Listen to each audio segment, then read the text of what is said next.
Have you ever noticed how light feels different when you've been in darkness for a long time? Not just physical darkness, but emotional darkness, spiritual confusion, moments where life feels heavy and God feels quiet. The Bible talks about light more than almost any other symbol, but light in Scripture isn't decoration, it's revelation. Today, we're going to talk about the spiritual meaning of light in the Bible and why it matters so deeply for people like you and me, right where we are. Light appears before everything else. The Bible begins in darkness. No shape, no direction, no explanation. Then God says, "Let there be light." What's powerful here is that God doesn't explain the darkness first. He doesn't remove it immediately.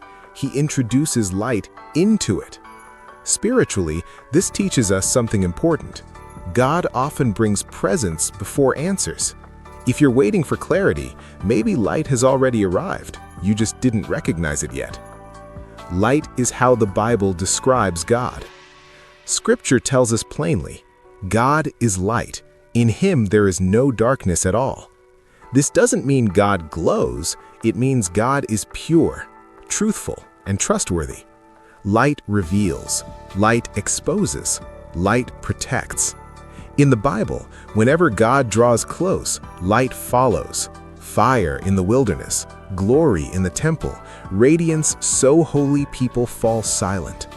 God's light is not harsh, it's honest. Light reveals what we try to hide.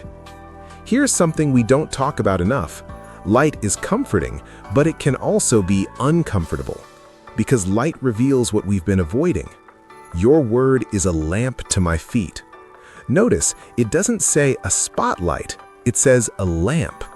God rarely shows us the entire road, He shows us one step at a time.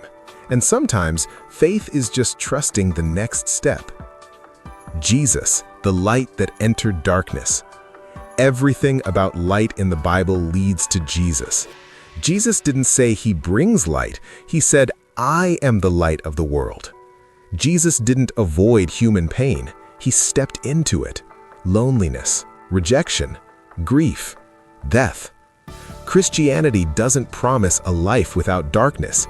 It promises a light that darkness cannot overcome. That's the difference. Light versus darkness, a daily choice. The Bible often contrasts light and darkness, not as theory, but as lifestyle. Darkness hides, light tells the truth. Darkness avoids, light heals. You were once darkness, but now you are light in the Lord. Walking in the light doesn't mean being perfect, it means being honest, and honesty is where healing begins. You are called to reflect the light. Jesus said something surprising. You are the light of the world. At first, that can feel like pressure. But here's the truth. You don't create light, you reflect it, just like the moon reflects the sun. When you stay close to God, His light naturally shows in kindness, patience, forgiveness, compassion. Light spreads quietly. There was a time in my life when faith felt silent. I still believed, but I didn't feel strong. What I learned was this: light doesn't always come as answers. Sometimes it comes as enough strength to keep going. And that was enough. The Bible ends with light. The Bible begins with light, and it ends with light. Revelation says there will be no night because God Himself will be the light. That tells us something powerful. Darkness is real, but it's temporary. Light is eternal. If you're in a dark season right now, don't rush yourself. Stay close to the light. Even a small glow changes everything. If this message spoke to you, take a moment to like, subscribe, and share it with someone who needs light today.